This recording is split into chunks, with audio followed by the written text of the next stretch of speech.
Aboard the bus, all participants in the Young Islamic Conference are welcomed. They're on their way to see the stage play Holiday Camp, the third generation.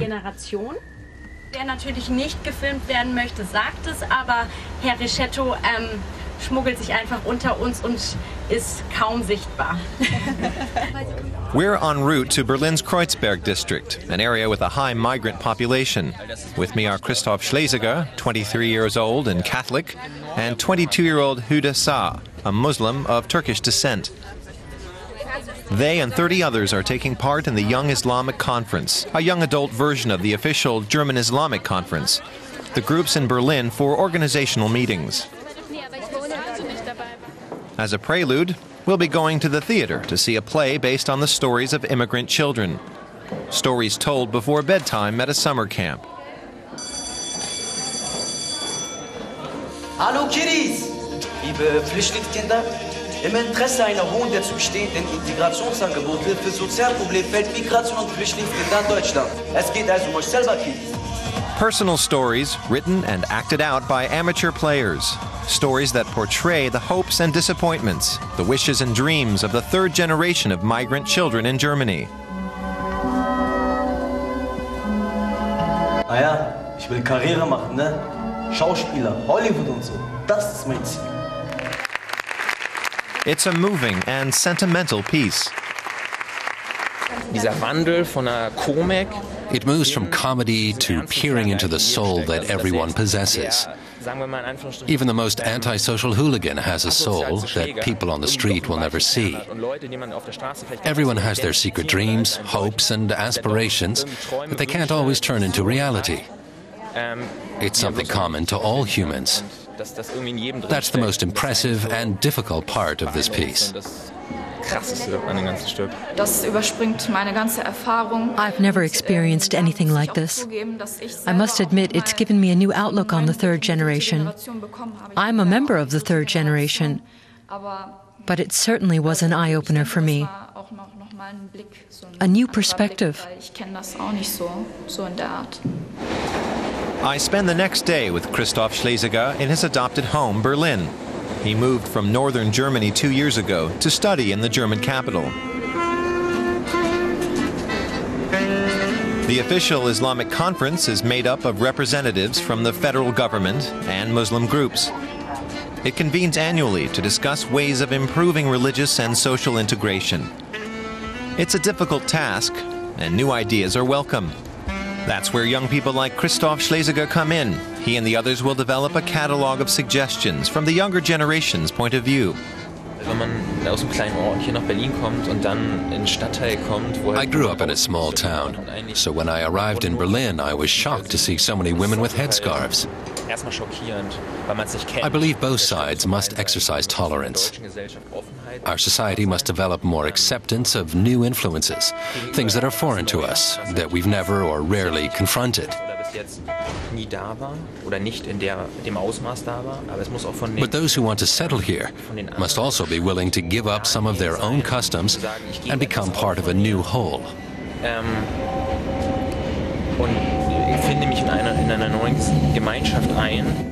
Many immigrants struggle with the question of how much of their own identity they can sacrifice and still remain true to themselves. As a young practicing Catholic, Christoph looks to God for guidance, for answers. He believes faith is vital, both for Muslims and Christians. He calls it the concept of God.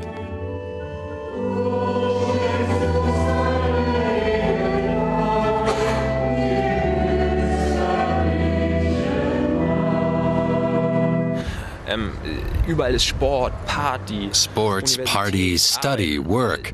There are so many diversions every day. It takes an incredible amount of effort and concentration to truly exercise and grapple with your faith and seek your true self. I have immense respect for all people who exercise their faith. Christoph has 2 weeks left to prepare. Then he'll take on the role of a participant in the Islamic Conference. He'll play the leader of the Turkish Islamic Union for Religious Affairs, the DITIB. In the meantime, I pay a visit to Huda Sa in Dortmund. Her world revolves around the central mosque downtown. She and her friend take me on a tour of their house of worship. Islam plays a central role in Huda's life, but it's only one of many influences for this young psychology student, and it perturbs her sometimes that those around her don't understand that. I'm a Muslim. That's part of my identity. But I'm also Turkish and German. I'm a student, a woman, a neighbor, a sister. All of these things are part of who I am. But that one part of me is always singled out. I'm a Muslim woman who wears a headscarf. And I won't accept having my identity reduced to the fact that I'm a Muslim. I demand to be accepted as a whole person. Huda was born in a heavily immigrant district of Dortmund. She belongs to the third generation of Turkish guest workers and knows full well the problems young people face. We used to live on a street where lots of Turkish families lived. I played with Turkish kids all the time. But at school, I was the only girl wearing a headscarf. And I was always the first person who had to stand up and defend myself. An evening shopping spree. Huda wants to look good for the conference. This is a young woman with an extraordinary sense of style and taste. Muslims also dress well and have fashion sense. I don't see any contradiction in that. I'll tell you a secret. Where do Muslim women buy their headscarves?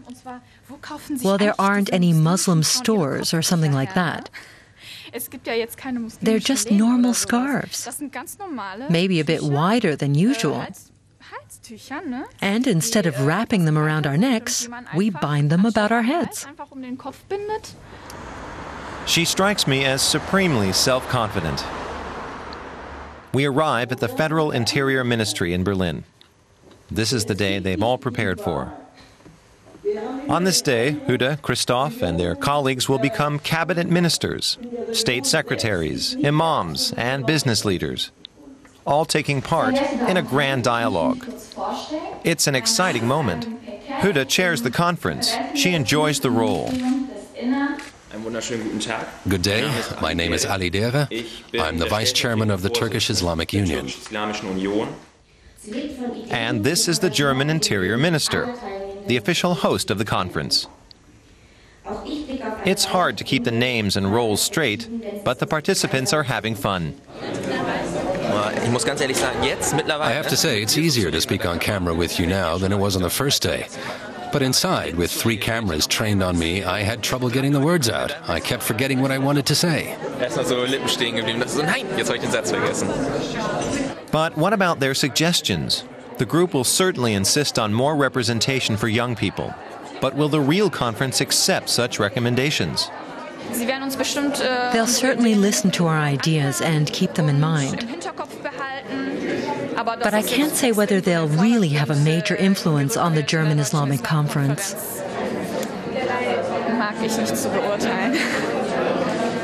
Perhaps some of these young people will one day be the decision makers, and integration will no longer pose such a vexing problem.